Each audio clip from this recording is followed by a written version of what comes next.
Саламатсыңарбы балдар? Азыр биз математика сабагынан 4-чү чейректеги 20-чы сабагыбызды баштайбыз. Бүгүн бизде машыгуу сабагы. Бүгүн сабакта сандардын жалпы жана айрым разряддарын атоого машыгабыз. Туюнтмалардын аткаруу тартибин аныктап иштейбиз. Аттуу сандар менен амалдарды аткарабыз. Теңдемелерди чыгарабыз. Анда балдар азыр таза жазуу жазгыла. Бул жерде бир нече 4 орунду сандар берилген.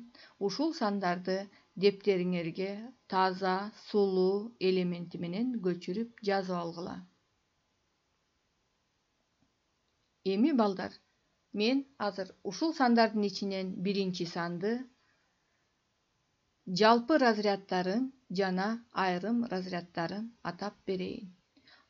6413 санында 6 айрым миңдик, 4 айрым жүздүк, 1 айрым ондук, 3 айрым бирдик бар. Ал эми жалпы разряддарын азыр атап берем. 6413 санында 6 жалпы миңдик, 64 жалпы жүздүк, 641 жалпы ондук, 6413 жалпы бирдик бар. Силер калган сандарды дагы азыр мен атап бергендей тартипте өз алдыңарча атагыла. Азыр болсо окуу китебиндеги 1041 номерге көңүл бурабыз. Бул жерде мисалдардагы амалдардын иретин цифралар менен белгилеп чыгар дептер. Анда биринчи туюнтмага көңүл бурабыз. Бул жерде эки амалдан турган татаал туюнтма берилген. Эгерде кошуу жана кемитүү амалдарынан гана берилген туюнтма болсо, анда биз солдон оңго катары менен аткарып кете беребиз. Демек биринчи кемитүү амалы аткарылат, андан кийин кошуу амалы аткарылат. Кийинки туюнтмага көңүл бурабыз. Бул жерде кашалуу туюнтма берилген. Демек биринчи кашанын ичин иштейбиз, андан кийин кашанын сыртынан бөлүү амалын биринчи иштейбиз, андан кийин кошуу амалын иштейбиз. Кийинки туюнтмага көңүл бурабыз. Бул жерде бир нече амалдар берилген, каша жок. Эгерде ушундай тартипте туюнтмалар берилсе, биз анда эрежеге таянып, биринчи көбөйтүү бөлүү амалдарын солдон оңго карай аткарып алабыз, андан кийин кошуу кемитүү амалдарын дагы солдон оңго карай берилген тартипте аткарабыз. Анда биринчи көбөйтүүгө биринчи белгисин коелу, андан кийин экинчи көбөйтүүгө экинчи деп белгилейбиз, андан кийин кошуу жана кемитүү амалдарын солдон оңго ирети менен 3-чү жана 4-чү деп белгилеп алабыз. Кийинки туюнтмага көңүл бурабыз. Бул жерде да кашасыз туюнтмалар берилген. Анда биринчи бөлүү амалын белгилейбиз, биринчи деп, андан кийин көбөйтүү амалын, андан кийин солдон оңго кемитүү амалын, анан кошуу амалын белгилейли. Кийинки туюнтмага көңүл бурабыз. Бул жерде дагы кашасыз туюнтма берилген. Биринчи көбөйтүү амалын белгилейбиз, андан кийин солдон оңго кошуу жана кемитүү амалдарын белгилейбиз.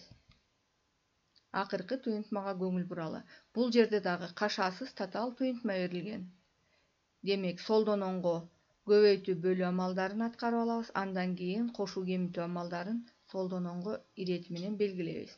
Анда эрежеге таянып биринчи бөлүү амалын белгилейбиз, андан кийин экинчи деп көбөйтүү амалын белгилейбиз, андан кийин 3-чү кемитүү амалын, андан кийин кошуу амалын 4-чү деп белгилейбиз. Биз азыр амалдардын аткаруу тартибин белгилеп алдык. Эми силер дептериңерге ушул туюнтмаларды айрым-айрым астына чыгаргыла. Окуу китебиндеги 1042 номерге көңүл бурабыз. Бул жерде аттуу сандар менен амалдар берилген. Силер алгач аттуу сандарды майдалап алып, анан амалдарды аткарып, андан кийин ыңгайына жараша ирлетип койсоңор болот. Ал эми 1045 номерге көңүл буралы. Бул жерде бизге маселе берилген. Азыр мен силерге маселенин берилишин окуп берейин. Эки уста бирдей сандагы стол жасашкан. Демек экөөнүн жасаган столдорунун саны бирдей. Биринчиси күнүнө 12 стол жасап, 6 күн иштеген. Экинчиси 9 күн иштеген. Бирок ушул эле сандагы столдорду жасаган.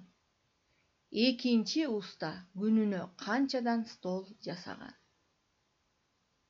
Демек балдар, эки устанын жасаган столдорунун саны бирдей экен. Демек силер биринчиси күнүнө 12 столдон жасап 6 күн иштесе силер биринчисинин жалпы жасаган столун табасыңар.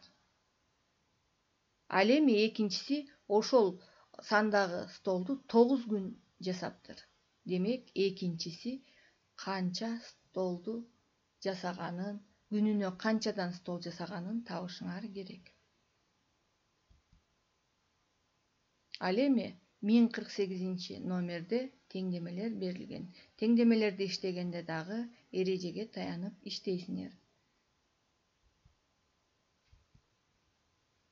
Эми балдар, биз сабагыбызды жыйынтыктайлы. Бүгүн биз көп орундуу сандардын айрым жана жалпы разряддарын атадык. Татаал туюнтмадагы амалдардын аткаруу тартибин белгиледик. Аттуу сандар менен амалдарды аткардык. Маселе иштедик жана теңдемелерди чыгардык. Эми силерге үйгө тапшырма. Окуу китебиндеги 1050 номерди өз алдыңарча иштейсиңер. Бул жерде сандын бөлүктөрүн табат экенсиңер. Анда эмесе биздин сабагыбыз аягына келип жетти. Саламатта болгула.